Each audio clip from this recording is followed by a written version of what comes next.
పూర్తి కడుపు నిండి ఆ ఫుల్ పొట్టతో ప్రాణాయామ సాధన చేయరు.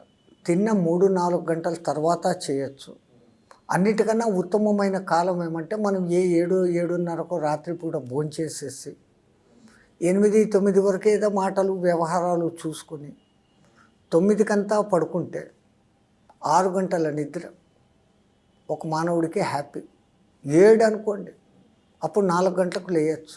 7 గంటల సంపూర్ణ నిద్ర అవుతుంది. లోపల అన్ని అంగాలకు ప్రతి కణానికి పరిపూర్ణ విశ్రాంతి దొరుకుతుంది.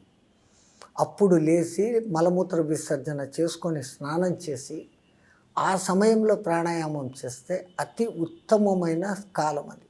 అందుకే మన పూర్వీకులు మనకు బ్రహ్మముహూర్త కాలము అంటారు. మా గురువులు కూడా ఏం చెప్పారు, ప్రతి మానవుడు పాపం 3:30కు లేయలేడు.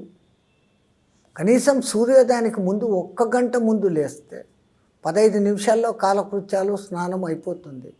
ఆ అద్భుతమైన 45 నిమిషాల సేపు కనుక సాధన చేసుకొని మొదలు పెడితే తనలో జరిగే మార్పుల మూలంగా తనే ఇంకా ముందు లేచి ఇంకా చేయాలని కోరుకుంటాడు.